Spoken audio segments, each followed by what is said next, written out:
요한복음 18장입니다. 그동안 17장을 좀 한 4번, 5번 봤는데요. 17장을 좀 마무리 짓고 18장으로 넘어갑니다. 18장 1절에서 우리 5절 말씀까지 말씀을 보도록 하겠습니다. 요한복음 18장. 요한복음이 21장까지 있기 때문에 다 끝나갑니다. 요한복음 제가 늘 말씀드리지만 요한복음이 어렵다. 저한테는 그 말씀을 늘 드렸는데 요한복음은 마태, 마가, 누가에 비해서 좀 신학적이고 은유적이고 직관적이다 이렇게 말씀을 드렸습니다. 1절부터 5절 말씀까지 같이 읽겠습니다. 예수께서 이 말씀을 하시고 제자들과 함께 기드론 시내 건너편으로 나가시니 그곳에 동산이 있는데 제자들과 함께 들어가시니라. 그것은 가끔 예수께서 제자들과 모이시는 곳이므로 예수를 파는 유다도 그것을 알더라. 유다가 군대와 대제사장들과 바리새인들에게서 얻은 아랫사람들을 데리고 등과 횃불과 무기를 가지고 그리로 오는지라. 예수께서 그 당할 일을 다 하시고 나아가 이르시되 너희가 누구를 찾느냐 대답하되 나사렛 예수라 하거늘 이르시되 내가 그니라 하시니라. 그를 파는 유다도 그들과 함께 섰더라. 아멘. 요한복음 13장부터 17장까지를 16장까지를 다락방 강화 이렇게 말합니다. 그래서 우리가 예수님께서 다락방에 올라가셔가지고 식사를 하시면서 여러 이야기를 하는 거예요. 거기서 세족식도 행하시고 그리고 다 말씀이 끝나신 다음에 17장에서 창밖을 보시면서 기도하시는 장면이에요. 그 내용을 우리가 삼위일체 봤고요. 그다음에 영광, 거룩, 하나됨 이런 부분 주제를 가지고 내용을 보고 기도가 끝나고 1절 말씀 보니까 예수께서 이 말씀을 하시고 제자들과 함께 기드론 시내 건너편으로 나가시니 그곳에 동산이 있는데 제자들과 함께 들어가시니. 사실은 이게 새벽이에요. 새벽에 밤을 샌 거예요. 내가 몇 시간 뒤에 이 땅에 온 목적을 이루는 그 시간에 잠을 잘 수 없었고 또 12 제자와 모여서 함께 이런저런 얘기하다가 밤이 샌 것 같아요. 그래서 오늘 동산으로 옮겼고 그곳은 가끔 예수님께서 제자들과 함께 모이시는 곳이다. 그런 거죠. 예를 들면 밤일마을 쌈밥집에서 봐요. 그러면 같이 갔던 사람들은 아는 거예요. 어딘지 이렇게. 그렇죠? 또 예를 들면 광화문 종로 6가에 닭 한 마리 골목에서 봐요. 그러면 이제 김종호 집사 알거든요. 그 옆에 있는 쌍화탕 집에서 봐요. 쌍화탕이 10,000원인데 근사하게 나와요. 그래서 다 노인들이 이렇게 빼꾸도 신고 오는 곳인데 아는 거죠. 그런 것처럼 예수님과 함께 제자들이 여러 번 모였던 곳으로 그들이 간 것 같습니다. 또 예수님을 팔게 될, 예수님을 잡아가게 될 유다도 그것을 알던 장소인 것 같습니다. 유다와 군대와 대제사장들과 바리새인들에게서 얻은 아랫사람들을 데리고, 그러니까 유다가 군대와 대제사장들과 바리새인들에게서 얻은 아랫사람들, 그러니까 실제 예수님을 잡아올 수 있는 어떤 그런 어떤 힘을 발휘할 수 있는 그 사람들을 같이 간 거죠. 누가? 유다가 이제 킹 오브 킹스 만화 기억해 보세요. 이렇게 고장면 나오죠. 이렇게 아랫사람들을 데리고 등과 어두우니까요. 등과 그러니까 새벽이면 알 수 있죠. 이게 횃불과 무기를 가지고 그리로 오는지라. 무기는 뭐겠습니까? 창이나 칼이나 큰 몽둥이 같은 거 이렇게 있었겠죠. 예수께서 그 당할 일을 본인이 그 이후에 당할 일을 아시고 나아가 이르시되 너희가 누구를 찾느냐. 지금 예수님께서 몰래 숨어 있다가 잡힌 게 아니에요. 그렇죠? 그들이 오니까 나아간 거예요. 왜 왔냐고. 이 부분에서 신학적인 해석이 참 많아요. 왜냐하면 우리 구원을 위해서 예수님께서 얼마나 적극적이시고 얼마나 실천적이었냐 그런 부분에 이 부분을 많이 얘기를 합니다. 그들 왔을 때 두렵고 숨고 떨고 나 좀 살려줘. 야 베드로야 네가 어떻게 해봐. 그런 상황이 아니고 나아가서 누구 찾습니까? 이렇게 물었다는 것이죠. 본인이 잡혀갈 줄 아는 거죠. 대답하시되 나사렛 예수라 하거늘 이르시되 내가 그니라. 본인이 예수님이 드디어 너희가 찾는 그 예수 나사렛 그 예수가 나다. 신기하죠? 내가 나다. 나다 이러면 될 건데 너희가 찾고 있는 내가 바로 그 사람이다라고 말하고 있는 장면입니다. 좀 이따가 내가 그니라는 이 말씀 가지고 에고에임이라고 헬라어로 말하는데요. 내가 그다 그러는 거죠. 이런 거 있죠. 스토리는 그냥 이야기지만 히스토리는 어원을 따져보게 되면 히즈 스토리예요. 히즈가 누구냐? 하나님이고 하나님. 그의 역사, 그의 이야기인 거예요. 그 단어의 출발이 그렇다고 합니다. 그런 것처럼 내가 그니라 하시니라. 그를 파는 유다도 그들과 함께 섰더라. 내가 그니라를 한마디로 말하면 자기 계시예요. 내가 그리스도다. 내가 너희가 잡고자 하는 그 사람이다 라고 단순한 자기소개가 아니라 본인의 하나님임을 그리스도인 것을 선언하는 아주 그런 고백이라고 볼 수 있습니다. 우리 몇 구절 보면요, 6절 말씀 보니까 6절 한번 같이 읽겠습니다. 예수께서 그들에게 내가 그니라 하실 때에 그들이 물러가서 땅에 엎드러지는지라. 또 말씀하시죠. 예수님께서 그들에게 내가 그니라 하실 때 그들이 주춤 놀란 거예요. 그렇죠? 왜 놀랐을까요? 다른 성경책을 읽으면 그들이 자빠졌다 그런 말도 있어요. 그들이 엎어졌다. 예수님이 그 말씀 하실 때 뭔가를 그들이 본 것 같아요. 덜컹하면서 이렇게. 근데 개역개정에서는 아주 드라이하게 그냥 그들이 주춤하고 물러가는 거예요. 땅에 엎드려 잡으러 왔는데 예수님의 그 말씀을 듣고 그들이 경배하는 거예요. 이렇게. 그때 어떤 장면이었을까 궁금해요. 이제 그 킹 오브 킹스에서는 이런 건 그려내지 않았어요. 그렇죠? 내가 찾고자 하는 그니라 할 때 후광이 확 났는지, 그 말씀에 권위가 있었는지 모르겠지만 그들이 몽댕이를 들고 횃불을 가지고 왔지만 그들이 물러가서 땅에 엎드러졌다. 땅에 혹은 자빠졌다, 엎어졌다 이렇게 생각할 수 있습니다. 쭉 내려가서 우리 7절 말씀 보니까 그 아래 구절, 이에 다시 누구를 찾느냐고 물으신대 그들이 말하되 나사렛 예수로 하거늘. 예수께서 말씀하십니다. 너희에게 내가 그니라 하였으니 나를 찾거든 이 사람들이 가는 것은 용납하라. 무슨 말이냐면 가치 있는 사람들은 보내줘라. 날 지금 찾고자 한 거 아니냐.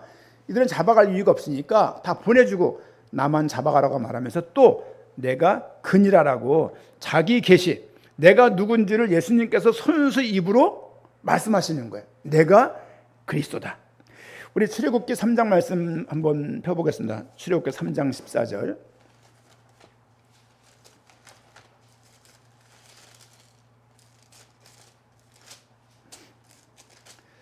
3장 말씀 보게 되면 또 우리가 되게 필요한 중요한 말씀이 나오는데요.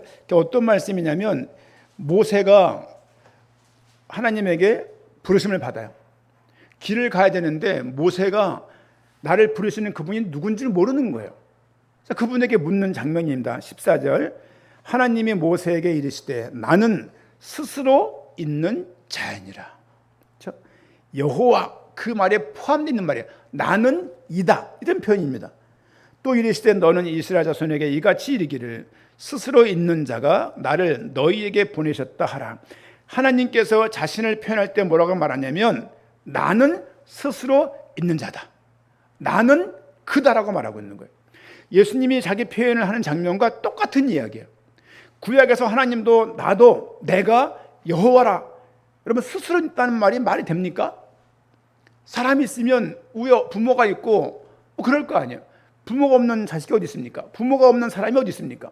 근데 하나님께서는 나는 이다. 나는 스스로 있는 자라고 고백하셨고 신약에서는 예수님께서는 내가 바로 그다라고 자기가 누군지를 계시하고 있음을 이 말씀들을 통해서 좀 볼 수 있습니다. 에고에이미라고 말하면서 모두 예수님이 곧 하나님이시며 구원자이심을 스스로가 드러내는 거예요. 여러분 요한복음의 성경 전체 기록 목적이 뭡니까? 예수님이 하나님의 아들 그리스도이심을 믿게 하기 위한 것이 요한복음의 특별히 기록의 목적이에요. 예수님이 드디어 내가 누군지를 스스로 짤막하게 말하는 거예요. 긴 설명하지 않아요. 나는 이것저것 보니까 저렇고 이렇고. 물론 엠마오 제자들과 함께 동행하시면서 누가복음을 보니까 내가 누군지를 모세 얘기를 들어서 시편을 얘기 들어서 쭉 자신을 설명을 쭉 해요. 근데 여기에서는 그렇게 구차하게 말하지 않고 내가 그다 이렇게 얘기합니다. 그렇죠? 하나님의 인간을 창조 어떻게 했습니까? 말씀을 통해서 창조했어요. 끝입니다. 거기에 뭐 뼈 할 때는 뭐 어떻게 뭐를 하고 살을 만들 때는 어떻게 그렇게 하지 않아요. 제가 우리 청년들과 청소년들을 만날 때마다 항상 부딪히는 장면이 있어요. 그게 뭐냐면 진화론과 창조론이에요. 또 이런 게 있습니다. 유신 진화론인가 유사 진화론인가 제가 잊어버렸는데, 그러니까 뭐냐면 하나님이 창조하셨고 그 뒤에 자체 뭐 지나가셨다 이런 말이에요. 이제 그건 교회가 이걸 취하게다고 뭐 이거를 좀 적게 사고다 그러는데 무슨 얘기냐면 이런 거죠. 예를 들면 이 컵하고 이 뚜껑을 박스에 넣어서 막 흔들어 가지고 이 뚜껑이 덮일 확률은 낼 수 있을 것 같아요. 어떻게 하다 쓸 수 있잖아요. 제가 예전에 교회에서 윷놀이를 하다가 유시 던졌는데 유시에 선 적이 있어요. 안 믿으시죠? 유시에 딱 쓴 거예요. 이렇게. 그때 막 다 나가 자빠졌어요. 웃겨가지고 이게 도야 개야 이게. 아니 어떻게 유시 이렇게 쓰냐고 이렇게 눕고 하나 자빠져야 되는데 딱 쓴 거예요 이게. 그래가지고 배 두들기면서 넘어진 쪽으로 우리가 그때 환산했었는데 그럴 확률이 있죠. 그런데 쇠, 소금, 무슨 뭐 돌멩이, 물, 기름을 막 넣어가지고 흔드니까 핸드폰이 나왔다. 이거 믿습니까? 아니 간단한 거는 가능할 수 있겠지만 핸드폰이 나올 수 있냔 말이야. 그런 의미에서 사람을 막 살은 이렇게 하고 저렇게 해가지고 사람을 만들었다라고 설명하지 않고 하나님이 흙으로 지었고 생기를 코에다가 생기를 부어 넣었다라고 그냥 단언하고 말아요. 여기에 대한 구차한 설명이 없습니다. 창조론도 믿음이 필요하고 진화론도 믿음이 필요해요. 사람들은 두 가지 믿음이에요. 이걸 믿던가 이걸 믿던가. 우리 아이들은 창조론의 근거에서 하나님 존재를 믿는 믿음이 반드시 있어야 됩니다. 근데 학교에서는 안 가르쳐요. 막 무슨 빅뱅을 가르치고 막 말을 하면서 모든 것들이 우연에 의해서 뭐가 만들어진 것처럼 그렇게 말을 합니다. 아니요. 여러분 이 티슈 하나를 만들려도 흙을 넣고 물을 넣고 10년 흔들면 이 티슈가 나옵니까? 이 간단한 것도 쉽지 않을 건데 우연하게 사람이 만들어졌다. 이 꼬리뼈 있는 게 원숭이가 진화가 돼가지고 꼬리뼈가 들어간 거래요. 그렇습니까 이게?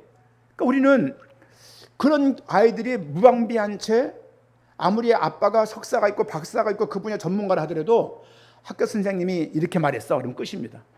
그렇죠? 우리도 예전에 저런 말 하면 뭐 교원 선생님 돼봐야 학사 학위는 있을 거 아니에요. 그렇죠? 그냥 임용고사 봐가지고 교사 된 거 아닙니까? 근데 그 사람이 말한 게 다 맞는 거예요. 엄마 아빠 말은 틀렸고 또 유치원 선생님 말한 게 진리인 거예요 이제. 그런 면에서 교사들이 얼마나 중요한지 몰라요. 그렇죠? 엄마 아빠는 일상 대하니까 그냥 일반인이야. 아무리 전문가를 하더라도.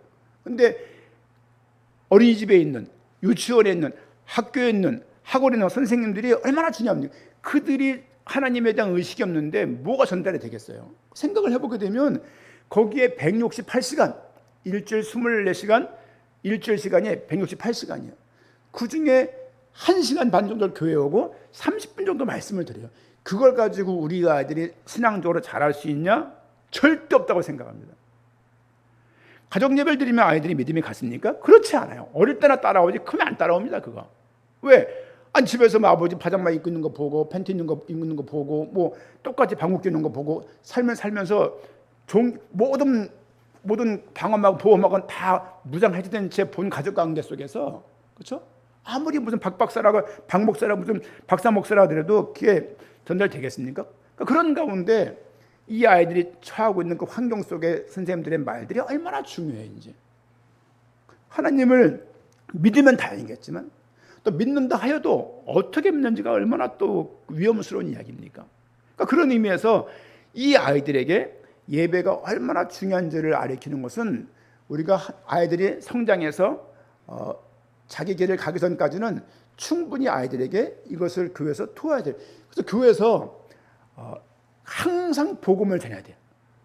복음을 전하지 않으면 방법론이 되고 이렇게 기도하면 복을 받고, 이렇게 기도하면 위험을 통과할 수 있고, 이렇게 기도하면 어려운 시기 때 문제를 편안하게 보낼 수 있고, 이 정도로만 가르칠 것이 아니라 우리의 모든 생명에 하나님께 있음을, 생사화복이 하나님께 있고 내 모든 소유도 하나님의 것임을 창조론적 입각해서 계속 전달할 수 있어야 되는 거예요.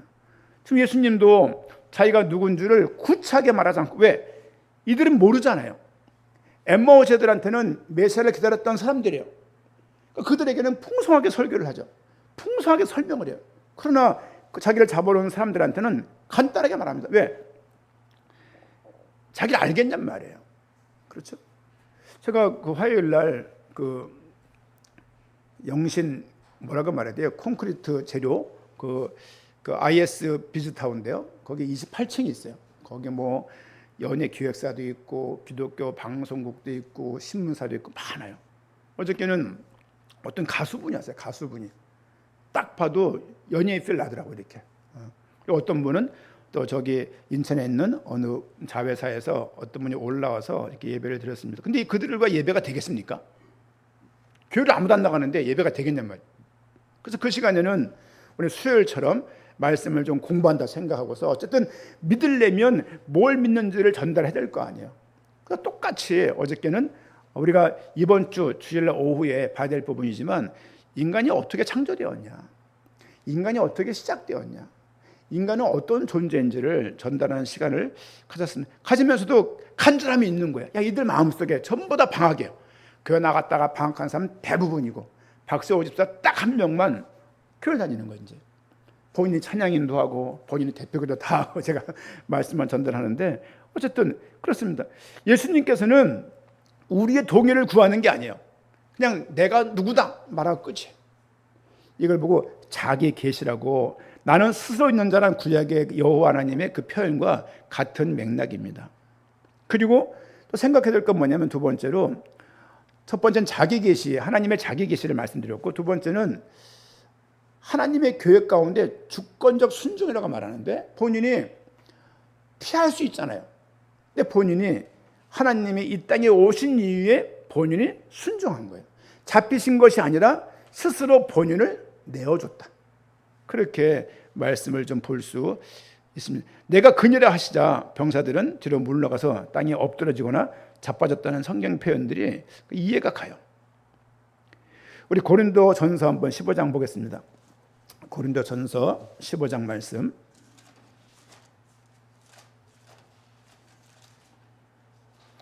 15장 3절 말씀, 4절 말씀, 2절 같이 읽도록 하겠습니다. 고린도전서 15장 3절 4절 같이 읽겠습니다. 시작. 내가 받은 것을 먼저 너희에게 전하였노니 이는 성경대로 그리스도께서 우리 죄를 위하여 죽으시고 장사 지낸 바 되셨다가 성경대로 사흘 만에 다시 살아나사. 어떤 단어를 보시냐면요, 성경대로. 주님은 우연하게 죽거나 재수없게 잡히거나 약해서 죽거나 잡히신 것이 아니었다. 성경대로 그분은 죽으셨다. 구약의 예언대로 그분은 죽음의 길을 뚜벅뚜벅 걸어 들어가신 거예요. 우리 구원을 위해서. 그리고 4절 말씀 보니까 장사 지낸 바 되셨다가, 장사가 뭡니까? 죽은 것이 확실할 때 장사를 지내는 거예요. 진짜 죽었다는 표현을 하는 거예요. 성경대로 사흘 만에 다시 살아났다. 죽고 사는 것이 성경에서 말했던 그대로인 거예요. 구약에서 말했던 그대로 그분은 죽고 그분은 살아나신 거예요. 우리는 성경에서 말하는 그리스도를 믿는 것입니다. 한국이 한국뿐이겠습니까마는 교회가 한 나라를 어지럽히는 일들을 많이 하는 것 같아요. 그게 나쁘냐 좋냐 따지기 전에 교회가 교회로서의 기능을 하면 좋을 것 같아요. 그렇죠? 저렇게 나라가 우리나라만 하더라도 이렇게 교회들이 곳곳에서 이렇게 나라를 쥐고 흔들 필요가 있을까? 그런 생각을 해요. 그렇죠? 카톨릭은 조용한데 왜 이렇게 교회만 이렇게 여기저기서 많이 이름이 거론데, 뉴스를 볼 때마다 불쾌한 거야 이게. 교회 기능이 뭐여야 되고 교회 기능이 어떤 거야 될까? 삼성이 삼성 일을 해야 될 것이고, 동네에 있는 중국집은 중국집 역할을 해야 될 것이고, 교회는 교회 역할을 해야 되는데 이것저것에 교회가 다 연루되어 있고 연관되어 있다는 것이 너무 불편해요. 교회에서 무엇을 전달을 해야 됩니까? 성경대로 죽으시고 성경대로 오시고 성경대로 죽으시고 성경대로 부활하시고 성경대로 승천하시고 성경대로 다시 오실 그 주님을 교회에서만이 전달할 수 있습니다. 그렇죠? 이 내용을 삼생에서 못 전해요. 무슨 도움이 된다고 이게.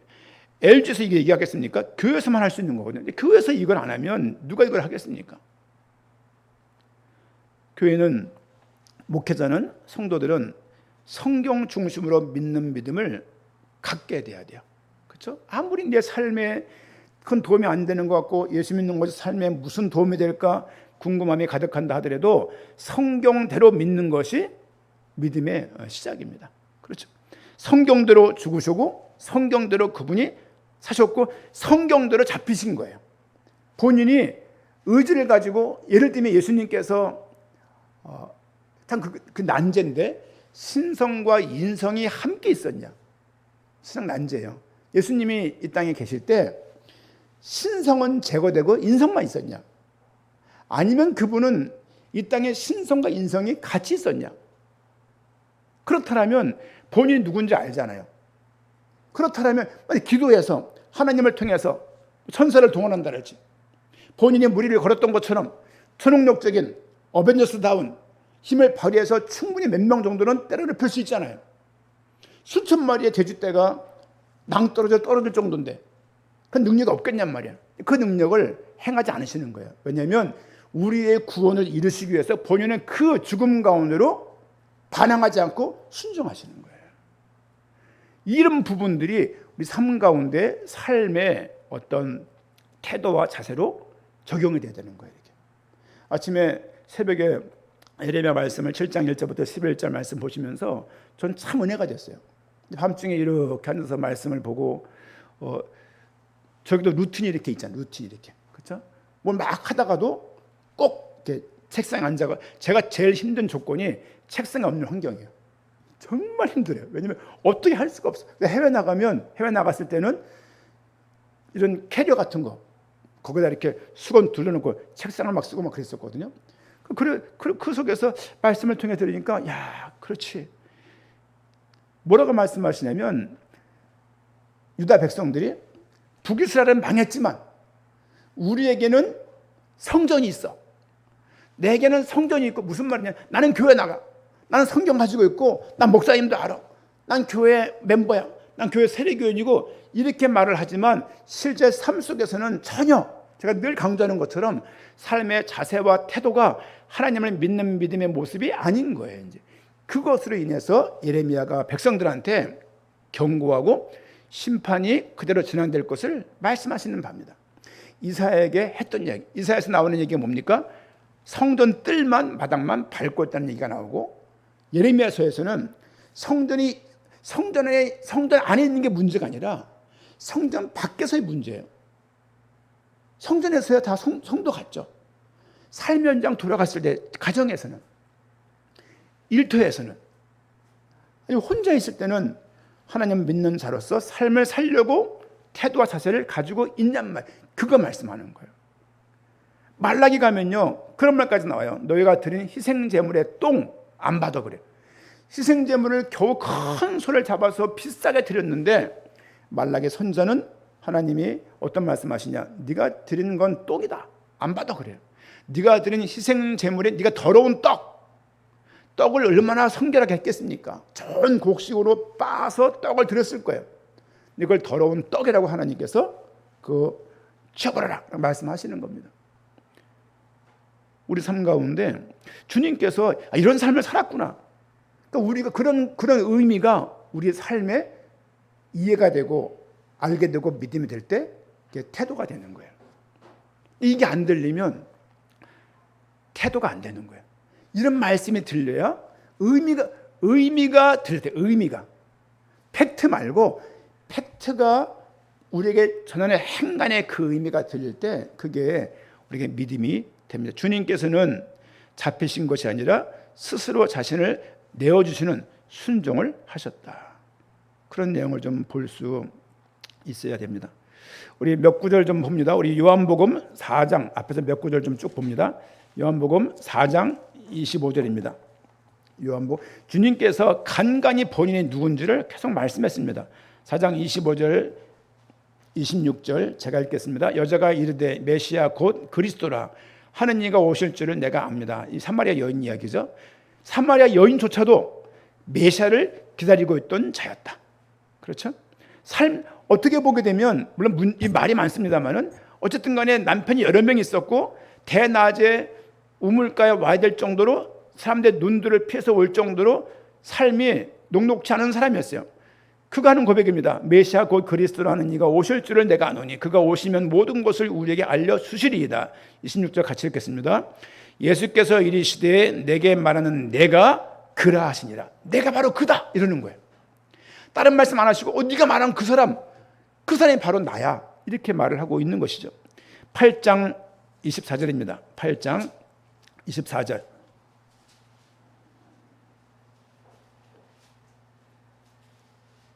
같이 읽겠습니다.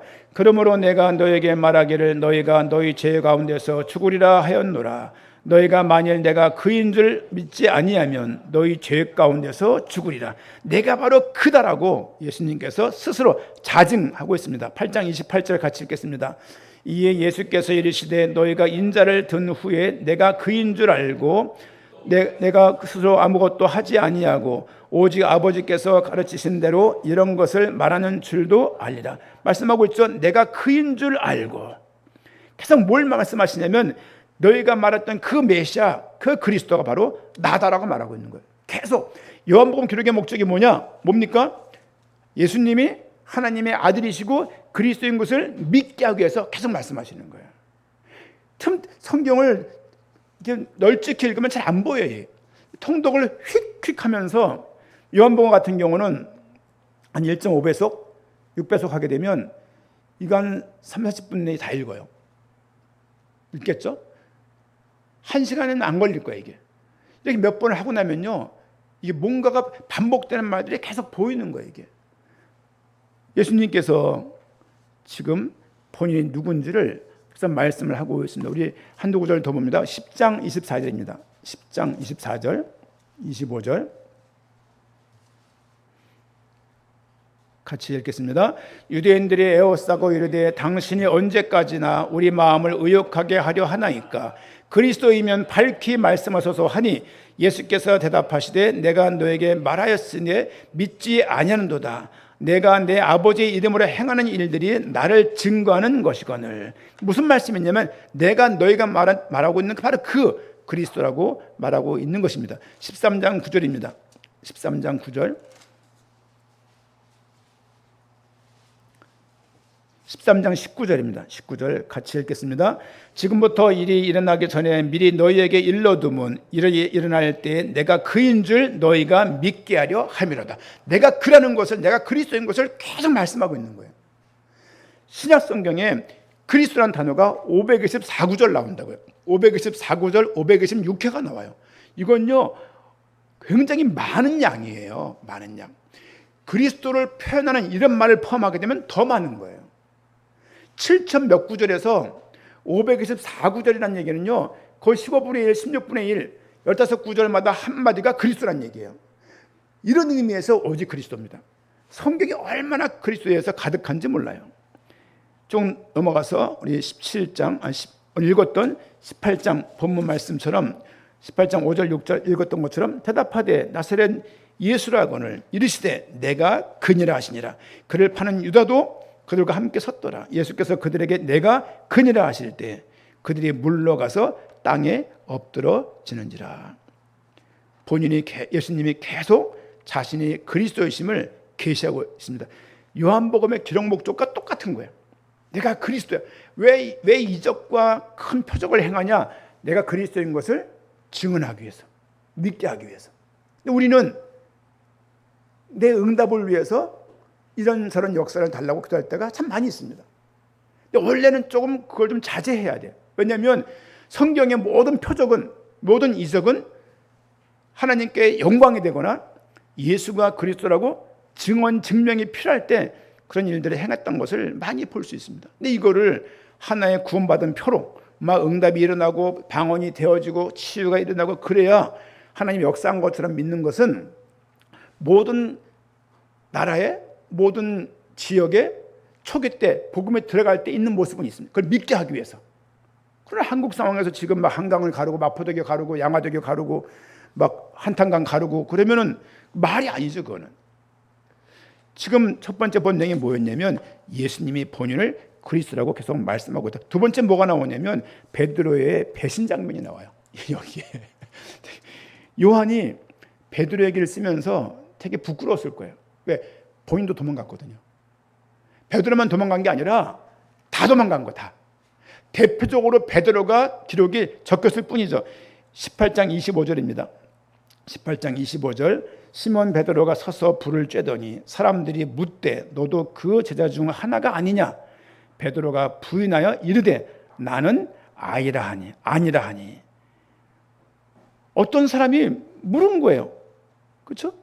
근데 그걸 듣고서 본인이 덜컹하고서 아니라고 부인했습니다. 26절 대제사장의 종 하나는 베드로에게 귀를 잘린 사람의 친척이라. 이르되 내가 그 사람과 함께 동산에 있는 것을 내가 보지 아니었느냐. 이에 베드로가 또 부인하니 곧 닭이 울더라 하면서 지금 계속 예수님에게 물론 17절도 있습니다. 17절 문지키는 여정이 베드로에게 말하되 너도 이 사람의 제자 중 하나가 아니냐 하니 그가 말하되 나는 아니라 하고 계속 지금 그렇죠? 계속 지금 베드로의 부인 장면이 나와요. 마태, 마가, 누가에는 이렇게 안 나와요. 요한복음에만 베드로의 다시 돌아오는 장면이 아주 길게 적혀 있어요. 그게 21장이에요.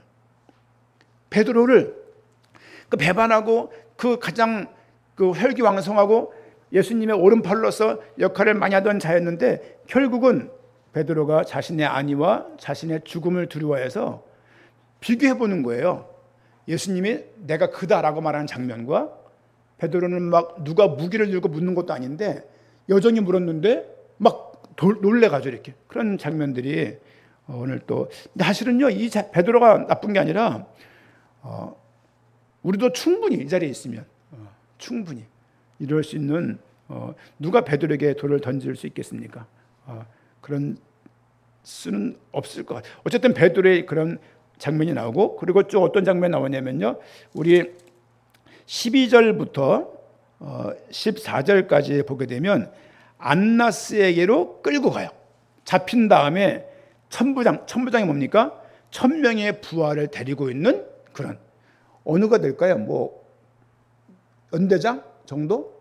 사단장? 그 정도 되겠죠. 이제 그 사람이 유대인의 아랫사람들이 예수를 잡아 결박하여 먼저 안나스에게로 끌고 가니 안나스는 그 해에 대제사장인 것을 가야바의 장인이라. 그렇죠?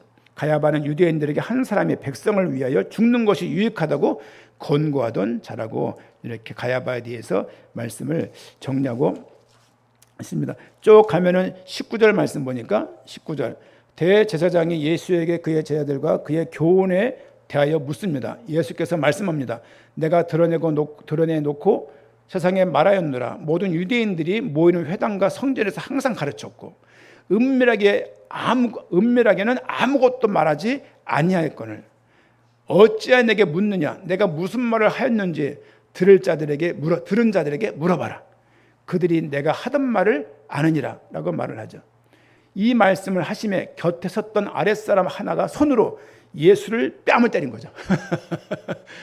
뺨을 딱 때린 거예요. 이 싸가지 없는 놈 이래가면서 이제 어디 감히 이런 거죠. 이제 내가 대제사장에게 이같이 대답하느냐 하니 예수께서 말씀하십니다. 내가 말을 잘못하였으면 그 잘못한 것을 증언하라. 바른 말을 하였으면 내가 어찌하여 나를 치느냐 하시더라. 안나스가 예수를 결박한 그대로 대제사장 가야바에게 보내니라. 또 안나스에게서 가야바로 옮겨갑니다. 옮겨가면 그 중간에 베드로의 그 부인 장면이 나오고 그러다가 28절 그들이 예수를 가야바에게 관정으로 끌고 가니 이건 가야바의 집 같아요. 새벽이라. 원래 이 진행은요 대낮에 해야 돼요. 근데 속성으로 막 진행되는 거예요 이게. 그러면서 지금 어디 왔습니까? 아직도 새벽인 거죠. 그들은 더럽힘을 받지 아니하고 유월절 잔치를 먹고자 하여 관정에서 들어가지 아니하더라. 그러므로 빌라도가 밖으로 나가서 그들에게 말하되 너희가 무슨 일로 이 사람을 고발하느냐. 대답합니다. 이 사람이 행악자가 아니었더라면 우리가 당신에게 넘기지 아니하였겠나이다. 빌라도가 이르되 너희가 그를 데려다가 너희 법대로 재판해라. 유대인들이 이르되 우리에게는 사람을 죽이는 권한이 없나이다. 유대인들은 목표가 뭐였냐면 이 사람을 죽이는 거였어요. 단순하게 수십일 가르치는 게 아니라 그동안 했던 많은 것, 신성모독 부분, 성전의 헐라가 말했던 부분, 모든 걸 다 얘기 들어가면서 이 예수는 메시아이면 안 된다라고 생각하고 죽여야 된다는 것이죠. 이는 예수께서 자기가 어떠한 죽음으로 죽을 것을 가리켜 하신 말씀을 응하게, 사실은 자기가 죽을 것을 예수님이 원래 예언을 했었어요. 이 이야기는 또 구약에 적혀 있습니다. 계속. 결국 주님께서는 이 땅에 죽으러 오신 거예요. 그렇죠? 그냥 의미상 죽는 게 아니라 실제 죽으러 오신 거예요. 그럼 본인이, 여러분, 그렇게 해서 얻은 우리 구원이라고요. 우리 구원이 쉽게 포기되거나 쉽게 바뀌어지는 그런 것이 아닙니다. 쭉 가면서 35절 빌라도가 말합니다. 내가 유대인이냐? 내 나라 사람과 대제사장들이 너를 내게 넘겼으니 내가 질문을 두 가지 합니다. 네가 무엇을 했냐 묻는 거예요. 예수님 말씀하십니다. 36절 내 나라는, 나라에 대해서 얘기해. 나라에 대해서 성경 해석할 때요 언약으로 바라보는 관점이 있어요. 언약. 그리고 하나님의 나라로 바라보는 관점이 있어요. 그리고 구속사적으로 바라보는 관점이 있어요. 몇 개 있습니다. 근데 주로 이 세 가지로 주로 많이 봐요. 그렇죠? 중요한 건 뭐냐면 하나님 나라에 대해서 지금 예수님이 빌라도에게 말하고 있는 거예요. 만일 내 나라가 이 세상에 속한 것이었더라면 내 종들이 싸워 나로 유대인들에게 넘겨지. 내가 말하는 그 나라가 이 땅에 있는 거라면 나를 따르는 사람들이 싸워서 너희를 이겼을 것이고 나를 이곳에 안 보냈을 것이다. 근데 내 나라는 이 땅에 있는 것이 아니고 내 나라는 여기에 속한 것이 아니라고 말하면서 내 나라에 대해서 말씀하고 있는 거예요. 마태복음 예수님이 금식하신 이후에 첫 번째 증거한 말씀이 뭡니까? 회개하라. 천국이 가까워. 천국이 하나님의 나라예요.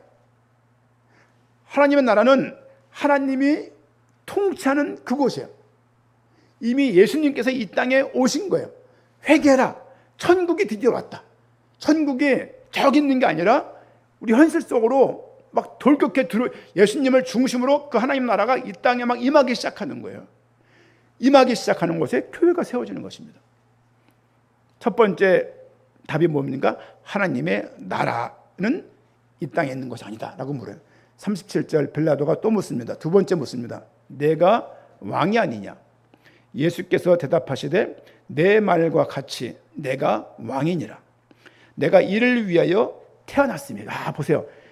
왕이냐? 내가 왕이다. 내가 이것을 위해서 태어났다는 거예요. 주님이 왕이신 것을 스스로가 말씀하시는 거예요. 나는 왕이다. 그렇죠? 요한계시록 기억나십니까? 어린 양이었지만 그는 만왕의 왕이시고 만주의 주라고 요한이 고백하잖아요. 마찬가지로 예수님은 내가 본인이 왕인 것을 알고 있는 거예요. 내가 이를 위하여 태어났으며 이를 위하여 세상에 왔나니 그 진리에 대하여 증언하려 합니다. 내가 진리를 증언하려고 왔다는 거예요. 진리가 뭐냔 말이에요. 성경 몇 구절 봅니다. 요한복음 1장입니다. 요한복음. 우리 수요일은 조금 이런 시간을 좀 예배 때는 볼 수 없으니까 1장 몇 절입니까? 1장 7절 말씀, 7절 같이 읽겠습니다. 그가 증언하러 왔으니 곧 빛에 대하여 증언하고 모든 사람이 자기로 말미암아 믿게 하려 함이라. 빛에 대해서 증언하려고 오신 거예요.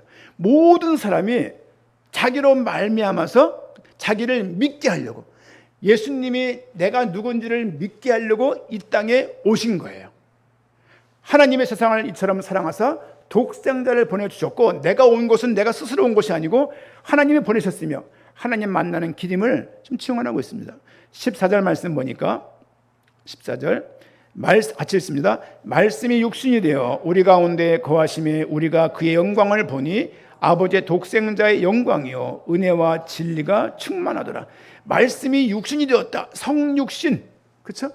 예수님께서 말씀이심을 아까 빛이라고 말씀했고 본인의 말씀인 것을 말하면서 독생자를 통해서 이 땅에 하나님의 영광을 보이셨다. 예수 그리스도가 영광 그 자체인 거예요. 여러분, 예수 그리스도를 믿는 거예요. 예수 그리스도가 가르치는 걸 받기 전에 그분 자체가 진리시라고요. 그분이 말하는 내용은 말할 것도 없거니와 그분 자체가 하나님이시고 그분 자체가 진리이신 거예요. 14장 6절입니다. 요한복음 14장 6절 너무나 잘 아는 구절입니다. 같이 읽도록 하겠습니다. 예수께서 이르시되 내가 곧 길이요 진리요 생명이니 나로 말미암지 않고는 아버지께로 올 자가 없느니라. 하나님을 만나는 길 예수 그리스도. 이렇게 말해야 말이 되는 거예요. 그냥 선자 제사장 왕 이렇게 그렇게 공식을 할 게 아니라 그 의미가 우리 가운데, 우리 다음 세대 가운데 우리 모두에게 이 고백이 우리가 다가와야 되는 거예요. 아, 그분이 길이시구나. 그분이 진리시구나. 그분이 생명이라. 예수님께서 전할 진리는 뭐였냐면 내가 하나님 만나는 길이라는 거예요. 너희 죄 가운데 너희를 구원할 유일한 길, 유일한 빛, 유일한 말씀은 나밖에 없다는 거예요. 즉 그거를 요한복음에서 계속 말씀을 하고 있는 것입니다. 예수님은 진리를 증언하러 하고자 이 땅에 오셨다고 말씀을 하고 있습니다. 우리는 예수님을 통해서 예수님이 하시는 그 말씀들을 통해서 진리가 무엇이냐 생각해 보는 거죠. 진리가 뭐지? 진리는 우리 이장로님 둘째 딸이잖아요. 그렇죠? 근데 그런 진리가 아니라 내가 삶을 살아가면서 이 진리가 있으면 삶이 안 흔들려요. 아니 흔들린다 하더라도 금방 자기 위치에 돌아옵니다. 요즘에 유독 너무 많이 느끼는 거예요. 시간이 얼마 안 남았구나. 우리가 수협에 나오시는 분들, 청년들 말고는 시간이 얼마 안 남았습니다. 언제까지 5kg 아령을 쉽게 들 수 있겠습니까? 그렇죠? 얼마 안 남았어요. 그렇죠? 조금 전에면 우리 벌써 그런 사람도 있는데 병뚜껑이 안 따져갖고 헤매는 날이 금방 현상부터 잘 못 따 이거를. 시작됐구나. 근육 감소. 시작됐구나. 그러니까 이게 남들만 특별한 사람만 가는 길이 아니라 우리 모두가 가는 길일 건데. 여기 동네도 보행기 어른들이 보행기를 많이 끄고 다녀요. 이렇게 보조 보행기를, 보행 보조기를 이렇게. 또 어머니 거도 보행 보조기를 한번 알아보고 있어요. 너무 큰 걸 가지고 계시기 때문에 좀 이제 걸을만 하시니까 저거를 당근에 팔아야 되나 뒀다가 내가 써야 되나 그 생각하고 저거 팔긴 아깝고 그런 생각 드는 거죠. 여러분 누구나 다 주님께서도 지금 말씀하시는 겁니다. 우리 빌립보는 모르고 묻는 거예요. 이 말을 빌라도가 알아먹었겠습니까? 나는 진리를 증언하러 왔다. 빌라도 아마도 멍했을 거예요, 이제. 그렇죠? 38절 빌라도가 이르되 진리가 무엇이냐? 그거로 끝이 나죠. 이 말을 하고 다시 유대인들에게 나가서 이르되 나는 그에게서 아무 죄도 찾지 못. 지금 대화를 했고 빌라도가 나가서 말하는 거예요. 내가 신문에 해봤는데 이 사람 죄를 못 찾겠어. 난 모르겠어라고 말하는 거죠. 6월절이면 내가 너희에게 한 사람을 놓아주는 전례가 있으니 그러면 너희는 내가 유대인의 왕을 너희에게 놓아주기를 원하느냐 하니 그들이 또 소리질러 이르되 이 사람이 아니라 바라바를 살려주고 예수를 죽여라 해요. 바라바는 강도였더라. 강도가 사면을 받고 대신 예수님이 죽는 거예요. 또 십자가에 매달렸을 때도 강도가 또 양쪽에 있고 흉악범들이 죽는 그 형벌이 십자가예요. 그렇죠? 원래는 손을 못에 안 박는데 이게 무게 때문에 뜯어진대요. 요 동맥, 여기 뼈가 있으니까 여기를 넣는데 이렇게 딱 여기다가 정을 때리면 피가 나오다가 굳는데 이게 그러면서 압이 상승을 한대요. 결국은 쇼크사 하는 거예요. 쇼크사 하지 않으면 일정한 시간이 지나면 다리 무릎을 반대로 꺾는 거예요. 이렇게 꺾어서 죽이는 게 십자가 형벌의 마지막이에요. 주님은 그 전에 무릎이 꺾이지 않을 거라는 구약의 예언이 되어 있고, 주님은 꺾이지 않고 돌아갔다는 장면도 예언 성취로 우리가 볼 수 있습니다. 예수님은 이렇게 해서 지금 갑자기, 그렇죠?